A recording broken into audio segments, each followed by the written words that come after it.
बच्चों, हम पढ़ रहे थे कक्षा 9 की सामाजिक विज्ञान की कौन सी पुस्तक? समकालीन भारत। जी हाँ बच्चों, यह भूगोल विषय से संबंधित पुस्तक है और इसका चैप्टर नंबर 1 हमने स्टार्ट कर लिया है, जिसका नाम है भारत आकार और स्थिति। हमने 2 भाग पहले ही पढ़ लिए हैं। इसमें हमने भारत की अक्षांशीय और देशांतरीय विस्तार, भारत की लंबाई चौड़ाई, भारत की प्रमुख यामोत्तर रेखा और भारत की स्थलीय और समुद्री तटरेखाओं के बारे में पढ़ा। आज हम पढ़ेंगे भाग 3 में भारत तथा विश्व के बारे में। देखिए बच्चों, हम आज विश्व के संदर्भ में भारत की स्थिति को पढ़ने वाले हैं। मैं उम्मीद करती हूँ कि कक्षा 8 तक आपने महाद्वीपों और महासागरों के बारे में ज़रूर पढ़ लिया होगा, लेकिन फिर भी एक बार रिवीजन की दृष्टि से मानचित्र में महाद्वीपों और महासागरों को देख लेते हैं। 7 महाद्वीप है बच्चों और 5 महासागर हैं। इनमें से उत्तरी अमेरिका महाद्वीप, ये दक्षिणी अमेरिका महाद्वीप, अफ्रीका महाद्वीप, यूरोप महाद्वीप, एशिया महाद्वीप, ऑस्ट्रेलिया महाद्वीप और यह है आपका 7वां महाद्वीप अंटार्कटिक महाद्वीप। उसी प्रकार से 5 महासागर हैं।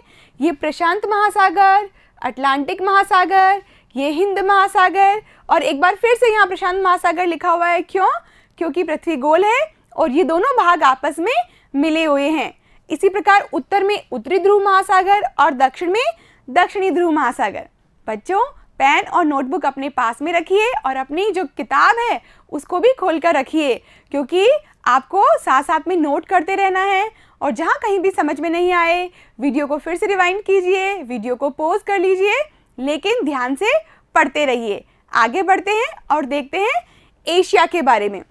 एशिया महाद्वीप क्षेत्रफल और जनसंख्या दोनों ही दृष्टि से यह विश्व का सबसे बड़ा महाद्वीप है और इसके पश्चिम में कौन सा महाद्वीप है? यूरोप महाद्वीप। यूरोप और एशिया को यूराल पर्वत श्रेणी अलग करती है। यूराल पर्वत श्रेणी। वैसे ये दोनों महाद्वीप आपस में जुड़े हुए हैं, इसीलिए हम इसे यूरेशिया भी कहते हैं। इसके पूर्व में प्रशांत महासागर है और दक्षिण में हिंद महासागर है। भारत की स्थिति इसी एशिया महाद्वीप में आज हमें ढूंढनी है। यदि एशिया के पूर्वी और पश्चिमी हिस्से को देखें तो इनके बीच में आपको कौन सा देश नजर आएगा? जी हाँ बच्चों, भारत देश। यहाँ पर आप देख सकते हैं कि भारतीय भूखंड एशिया महाद्वीप के पूर्व और पश्चिम के मध्य में स्थित है। एशिया महाद्वीप को विश्व मानचित्र में एक बार फिर से देखिए। यदि हम इसे उत्तरी भाग एशिया का, इसे दक्षिणी भाग और पूर्वी और पश्चिमी भाग मानते हैं तो एशिया महाद्वीप की स्थिति उत्तर दक्षिण के संदर्भ में कहाँ आएगी? दक्षिणी एशिया में।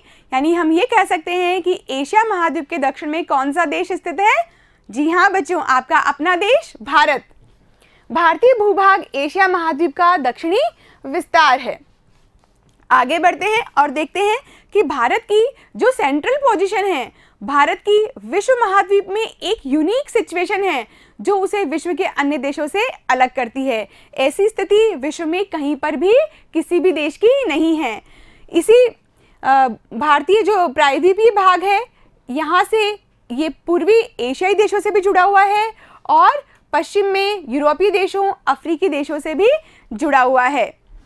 ये देखिए, भारत का जो दक्षिणी पठार है, मैंने अभी अभी आपको बताया, ये भारत का जो दक्षिणी पठार है ये बहुत इम्पॉर्टेंट है। ये देखिए, इसके पूर्व में बंगाल की खाड़ी है और पश्चिम में अरब सागर है। हम पहले भी इन दोनों के बारे में हम पढ़ चुके हैं। और इसका जो आधार है, मैंने आपको पहले बताया था कि त्रिभुज कैसा होता है। सामान्य रूप से आप ऐसा त्रिभुज बनाते हैं, लेकिन जो भारत का दक्षिणी भाग है वो उल्टा त्रिभुज है, जिसका आधार तो उत्तर में है और शीर्ष दक्षिण में है। और इसके दक्षिण में कौन सा महासागर है? हिंद महासागर। ये देखिए, हिंद महासागर। दक्षिण के पठार की वजह से जो भारत का संपर्क है वो विश्व के अन्य देशों से हो पाया, जैसे पूर्व में पूर्वी एशियाई देशों से, पश्चिम में अफ्रीका, मध्य पूर्व के देशों से और यूरोपीय देशों से।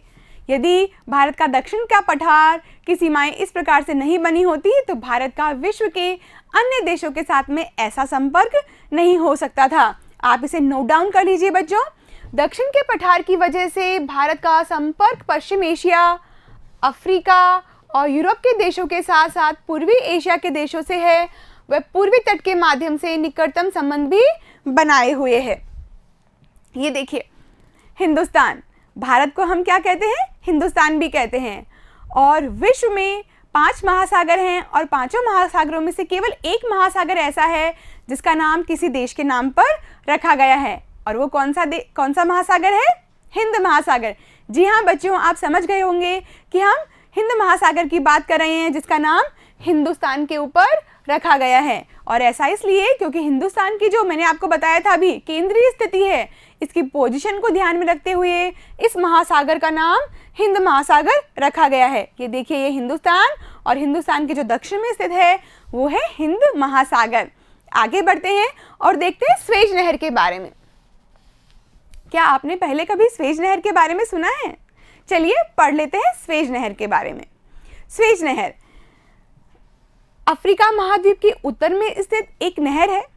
1869 से पहले यहाँ पर कोई नहर नहीं थी, बल्कि एक स्थल भाग था। देखिए बच्चों, ध्यान से देखिएगा, यहाँ पर भूमध्य सागर है, भूमध्य सागर, और इस स्थान पर है लाल सागर। भूमध्य सागर और लाल सागर के बीच में एक स्थल भाग था जिसे काट दिया गया। कौन से वर्ष में? सन 1869 में, और एक नहर बना दी गई, स्वेज नहर। पहले लंदन से आने वाले यात्री जो भारत आते थे वो इस प्रकार अफ्रीका महाद्वीप का चक्कर लगाकर आते थे, और आप सोच सकते हैं कि ये दूरी बहुत ज़्यादा थी। लेकिन सन 1869 में जब से स्वेज नहर बनी, तब से इन दोनों देशों के बीच में, यानी कि यूरोप देश से जो पूर्वी एशिया में या भारत देश में जो आने वाले यात्री थे, उनकी समय की बहुत बड़ी बचत होने लगी। यानी हम ये कह सकते हैं किलोमीटर्स में कि 7000 किलोमीटर तक की बचत अब यूरोप देश से आने वाले लोगों की होने लगी। इस प्रकार यदि हम लंदन से सीधे मुंबई की बात करें तो करीब करीब 8-9 हज़ार किलोमीटर की बचत इस स्वेज नहर के माध्यम से हुई है। अभी हम बात कर रहे थे स्वेज नहर की, अब हम बात करेंगे कि भारत का विश्व के अन्य देशों के साथ में संपर्क किस प्रकार रहा। या तो वो स्थल माध्यम से रहा होगा या फिर समुद्री माध्यमों से। लेकिन बच्चों, जो समुद्री माध्यम है वो कई वर्षों तक ज्ञात नहीं थे, इसीलिए ज़्यादातर जो व्यापार और संस्कृति का आदान प्रदान हुआ है वो कहाँ से हुआ है? उत्तरी पर्वत में जो दर्रे बने हुए हैं, इन माध्यम से प्राचीन यात्री आते भी थे और यहाँ से भारतीय यात्री बाहर भी जाते थे। आप इसे नोट भी कर सकते हैं।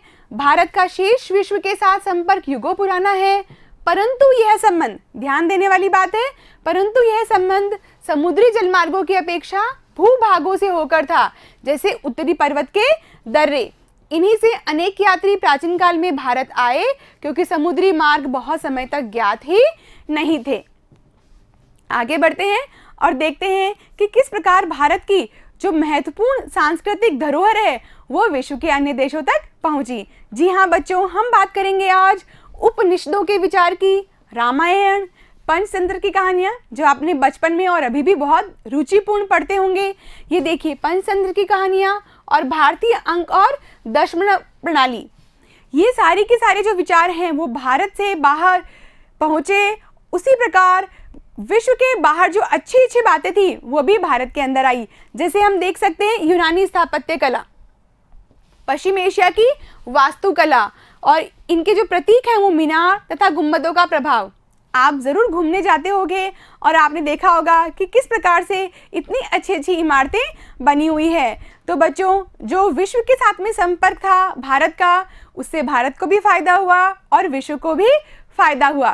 तो बच्चों, आज हमने भारत तथा विश्व के बारे में जाना। मैं उम्मीद करती हूँ कि आपको ये चैप्टर समझ में आया होगा, और यदि आपको कोई डाउट है तो आप इस वीडियो को फिर से रिवाइंड कर लीजिए और फिर से नोट डाउन कर लीजिए। बने रहिए मेरे साथ। Thank you.